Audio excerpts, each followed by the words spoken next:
Martin Carter stepped out of his dust-covered pickup truck, squinting against the harsh afternoon sun as it reflected off the weathered wooden buildings that stretched before him like broken teeth in an old skull. The deed in his pocket crinkled as he reached for it, the legal document that made him the unlikely owner of what the county records called Millfield, though the locals had taken to calling it nothing at all since the last resident supposedly fled 3 years ago. He had bought the entire town for less than what most people paid for a decent car, drawn by some inexplicable pull toward the forgotten place that real estate agents had given up trying to sell. The silence was profound, broken only by the creaking of loose boards and the whisper of wind through broken windows. Martin had expected emptiness, had prepared himself for the melancholy of abandoned dreams and failed enterprises. What he had not expected was the thin curl of smoke rising from the chimney of what appeared to be the old general store, or the faded curtain that twitched slightly in an upstairs window as he approached. His boots echoed hollowly on the wooden sidewalk as he made his way toward the source of the smoke, each step stirring small clouds of dust that had settled undisturbed for what seemed like decades. The general store's door hung slightly ajar, its brass hinges green with age, and through the gap he could see the warm glow of lamplight dancing on the interior walls. "Hello," Martin called out, his voice seeming to echo strangely in the empty street behind him. "Is anyone there?" The door opened fully, revealing a woman who appeared to be in her 70s, her silver hair pulled back in a neat bun despite the obvious hardship that lined her face. Her dress was clean but patched in several places, and her eyes held a wariness that spoke of too many disappointments and not enough kindness from strangers. "You must be the new owner," she said, her voice carrying a dignity that her circumstances couldn't diminish. "I'm Dorothy Whitmore. I suppose you've come to tell us to move along." Martin found himself shaking his head before she had even finished speaking. "Actually, I had no idea anyone was living here. The real estate agent said the town had been completely abandoned." Dorothy's expression softened slightly, though the caution remained in her eyes. "Most folks find it easier to pretend we don't exist. Makes the paperwork simpler, I imagine." "We?" Martin asked, glancing past her into the dim interior of the store. "My granddaughter Zara and myself," Dorothy replied, stepping back from the doorway in what might have been an invitation. "She's not well, I'm afraid. Hasn't been for some time now." Martin accepted the implicit invitation and stepped inside, immediately noticing how the old store had been transformed into a makeshift living space. Shelves that once held merchandise now supported carefully folded clothing and personal belongings. A small wood-burning stove had been installed in the corner, its pipe extending through a hole cut carefully in the exterior wall. The living area was sparse but clean, speaking to Dorothy's determination to maintain dignity in impossible circumstances. On a narrow cot near the stove lay a girl who couldn't have been more than 12 years old. Her face was pale and drawn, her breathing shallow and labored. Even in sleep, she seemed fragile, as if a strong wind might carry her away entirely. "She's beautiful," Martin said softly, meaning it. "She looks like her mother did at that age," Dorothy replied, her voice thick with memory and loss. "Lost her parents in a car accident 4 years ago. Been just the two of us ever since." Martin wanted to ask what had brought them to this abandoned place, but something in Dorothy's posture warned him that the story would come in its own time, if at all. Instead, he found himself asking, "What can I do to help?" Dorothy looked at him sharply, as if the offer of assistance was so foreign she couldn't quite process it. "You don't even know us, Mr. Carter." "Martin, please. And you're right, I don't know you. But I know what it's like to need help and not know where to find it." For a long moment, Dorothy studied his face, perhaps searching for signs of the cruel intentions she had learned to expect from strangers.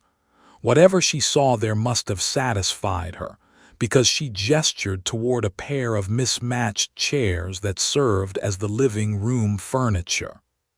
"We had a home once," she began, settling into her chair with the careful movements of someone whose bones had learned to ache.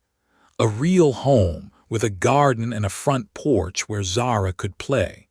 My late husband worked for the railroad, and when he passed, he left us the house free and clear, along with a small savings account. We weren't rich, but we were comfortable." She paused, watching Zara's sleeping form with eyes that held too much sorrow for one person to carry alone. Then came the banker, Mr. Hutchinson from First National. Said there was a problem with the paperwork on our house, that my husband had taken out a second mortgage before he died, one that I knew nothing about. Had documents and everything, all official looking with stamps and signatures. Said we owed them nearly $50,000. Martin felt a cold anger beginning to build in his chest, but he kept his expression neutral, not wanting to interrupt Dorothy's story. "I tried to fight it, of course. Went to lawyers, showed them our original mortgage papers, explained that my husband would never have done such a thing without telling me. But their documents looked more official than mine, and lawyers cost money we didn't have. In the end, they took everything. The house, the savings account, even most of our personal belongings to satisfy the debt." "That's when you came here?" Martin asked. Dorothy nodded, wiping at her eyes with the back of her hand. "Had nowhere else to go. Zara was already getting sick by then, stress the doctor said, though we couldn't afford many visits to him. Heard about this place from someone at the shelter, said it had been empty for years and nobody would bother us here. Been here 8 months now." "8 months," Martin repeated, trying to imagine surviving a winter in this place with a sick child and no reliable heat or electricity. "It hasn't been easy," Dorothy admitted, especially with Sheriff Crow making his visits. "Sheriff Crow, Marcus Crow, comes by every few weeks to remind us we're trespassing, that we need to move along. Says he's just doing his job, but there's something mean in his eyes when he looks at Zara, like he enjoys seeing us struggle." As if summoned by his name, the sound of a car engine broke the late afternoon quiet. Dorothy's face went pale, and she moved instinctively toward Zara's bedside. "That'll be him now," she whispered. Martin stood and walked to the window, peering through the faded curtains at the approaching vehicle. The sheriff's cruiser looked official enough, though it had seen better days. The man who climbed out of it was tall and broad-shouldered, his uniform crisp despite the heat. Even from a distance, Martin could see the arrogance in his posture, the way he surveyed the abandoned town as if it personally offended him. Sheriff Marcus Crow's boots made deliberate, heavy sounds on the wooden sidewalk as he approached the store. When he pushed open the door without knocking, his eyes immediately fixed on Martin with undisguised suspicion. "Well, well," Crow said, his voice carrying a tone that suggested trouble was about to follow. "Looks like we've got ourselves a visitor, Dorothy. You've been entertaining guests now." "This is Martin Carter," Dorothy said quietly. "He's the new owner of the town." Crow's expression shifted, cycling through surprise, calculation, and finally settling on a cold smile. "Is that so? Well, Mr. Carter, I'm Sheriff Marcus Crow. I suppose Dorothy here has been filling your head with sob stories about how hard done by she is." Actually, we were just talking, Martin replied evenly. Is there a problem, Sheriff? Problem is these two are trespassing on private property. Has been ever since they showed up here uninvited. Now that you own the place, I expect you'll want them moved along. Martin looked at Dorothy, saw the fear in her eyes and the way she unconsciously moved closer to Zara's bedside.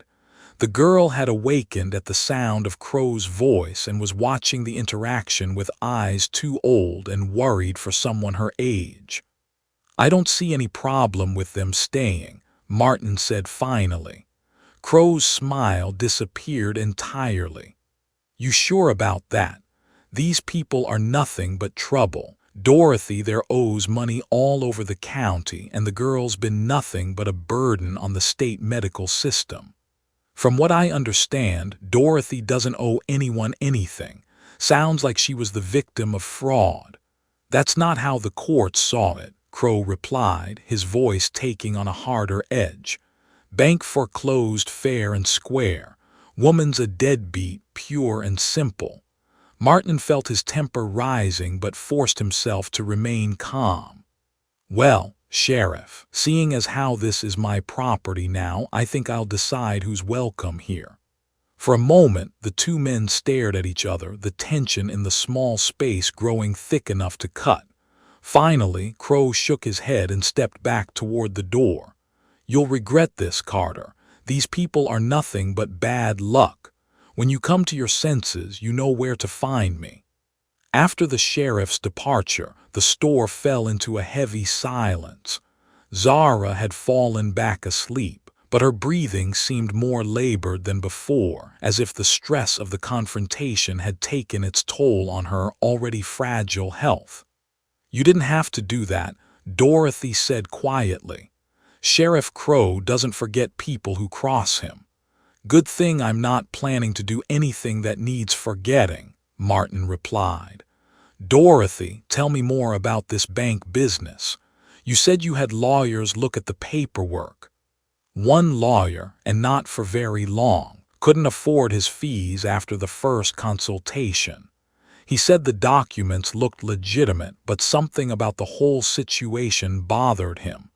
Said if I could find other people who'd had similar experiences with First National, it might be worth investigating. And did you? Find other people, I mean. Dorothy nodded slowly. A few. Turns out we weren't the only family to lose everything to sudden, unexpected second mortgages, but most of them scattered after they lost their homes, and the ones who stayed in the area were too scared to speak up. Martin spent the next hour learning the details of Dorothy's case, taking notes on a pad he found among her possessions. The more he heard, the angrier he became, not just at the bank's apparent fraud, but at a system that seemed designed to protect the powerful while crushing the vulnerable. Over the following days, Martin threw himself into investigating Dorothy's story. He drove to the county courthouse, spending hours poring over public records. He visited the library, researching First National Bank and its business practices. He even hired a private investigator to look into the background of the bank's president, Harold Hutchinson.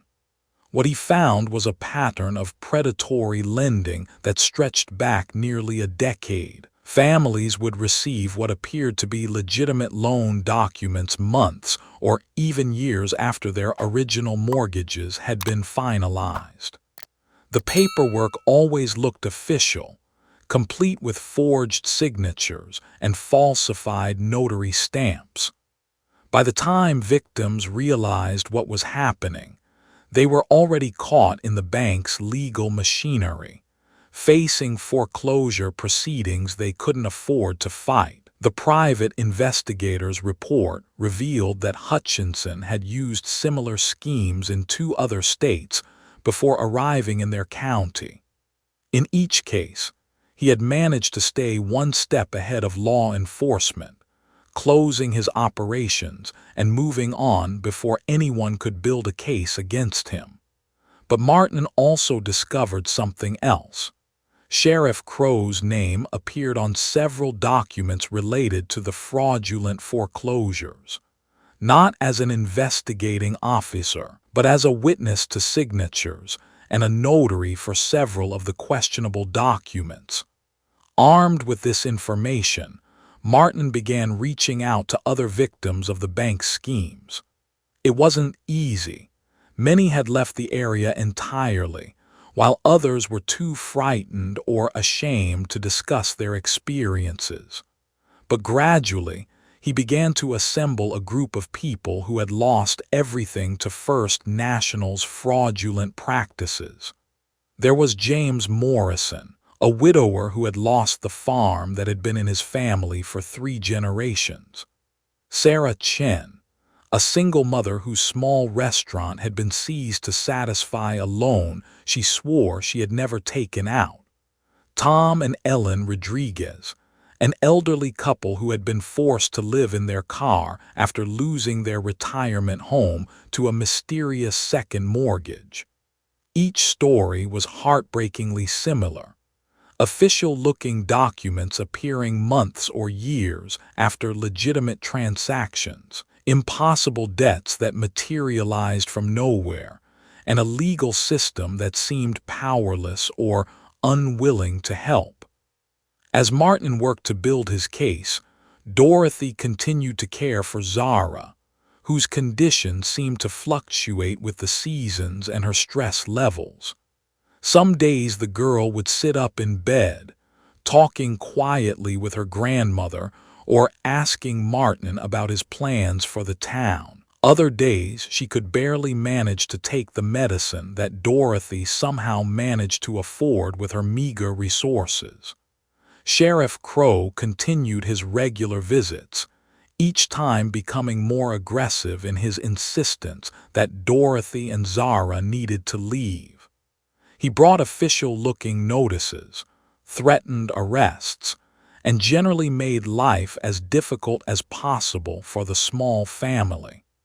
But Martin's presence seemed to provide some protection. Even Crow wasn't quite ready to push things too far with a property owner watching. The breakthrough came when Martin's private investigator managed to track down a former employee of First National Bank who had quit in disgust over the bank's practices. Maria Santos had worked as a loan processor for 2 years before her conscience finally forced her to leave. She had kept copies of suspicious documents and recorded conversations with her supervisors that clearly showed the bank's fraudulent intent. With Maria's testimony and documentation, Martin was finally able to interest the state attorney general's office in opening an investigation. Federal banking regulators became involved when the scope of the fraud became clear, and suddenly Harold Hutchinson found himself facing multiple felony charges. The investigation revealed that Sheriff Crow had been taking payments from the bank in exchange for his cooperation in intimidating victims and preventing them from effectively challenging the foreclosures. When presented with evidence of his involvement, Crow initially tried to deny everything, but the paper trail was too clear to ignore.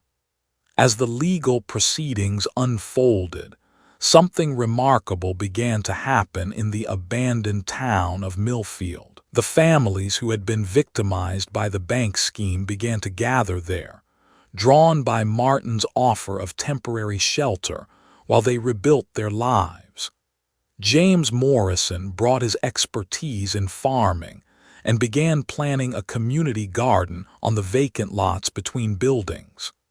Sarah Chen started cooking meals for the growing population, turning the old hotel restaurant into a communal dining space. The Rodriguez family, despite their advanced age, threw themselves into helping repair and renovate the abandoned buildings. Zara's health began to improve as the stress of constant harassment from Sheriff Crow disappeared, and she found herself surrounded by a growing community of people who cared about her welfare. Dorothy, no longer bearing the entire burden of survival alone, seemed to grow younger by the day, her natural warmth and organizational skills making her an unofficial leader among the town's new residents. Martin found himself coordinating not just the legal battle against the bank, but the practical challenges of rebuilding a community from nothing. They needed to restore electricity and water service, repair roofs and broken windows, and somehow create the infrastructure necessary to support their growing population. The legal resolution came faster than anyone had expected. Faced with overwhelming evidence of systematic fraud, Harold Hutchinson agreed to a plea bargain that required him to make full restitution to all identified victims and serve a significant prison sentence. First National Bank was placed under federal oversight and eventually dissolved, its assets distributed to cover the restitution payments. Sheriff Marcus Crow's case took longer to resolve, but eventually he too pled guilty to corruption charges. As part of his sentence, he was required to serve 18 months in prison and pay substantial fines. The judge also ordered him to perform community service in the very town where he had caused so much misery. When Crow returned to what was no longer called Millfield, he was a changed man. Prison had humbled him, and the loss of his position and reputation had forced him to confront the cruelty he had shown to people who were already suffering. He approached Dorothy and Zara first, offering a sincere apology that was accepted with more grace than he deserved. Martin had spent months considering what to do with his unexpected town, and the answer had gradually become clear. At a community meeting held in the renovated hotel, he announced that he was donating most of his land to the residents who had made it their home. Property deeds would be distributed based on need and contribution to the community, ensuring that families like Dorothy and Zara would never again face the threat of displacement. The town needed a new name to match its new identity, and after much discussion, the residents settled on New Haven. It seemed appropriate for a place that had provided shelter and hope to people who had lost everything. Zara, now healthy and surrounded by friends, suggested that they needed someone to help maintain order in their growing community. When she shyly suggested that maybe Mr. Crow could be their sheriff, since he understood better than anyone how important it was to protect people instead of hurting them, the adults were initially skeptical. But Crow's genuine remorse and his knowledge of law enforcement eventually convinced them to give him a chance at redemption. As New Haven's first elected sheriff, Marcus Crow proved that people could indeed change when given the opportunity. He became a fierce protector of the community's most vulnerable members, particularly the elderly and children, as if he were trying to atone for every moment of cruelty he had ever inflicted. The town grew slowly but steadily, attracting people who were drawn to the idea of a community built on mutual aid and second chances. Dorothy opened a small school in one of the renovated buildings, while Zara, now fully recovered and bursting with energy, became its first student and unofficial assistant teacher. Martin never regretted his decision to buy a ghost town sight unseen, though he could never have imagined where that impulsive purchase would lead. As he watched the sun set over New Haven's bustling Main Street, he reflected on how a place that had been abandoned and forgotten had become a symbol of hope and renewal for dozens of families who had thought their stories were over.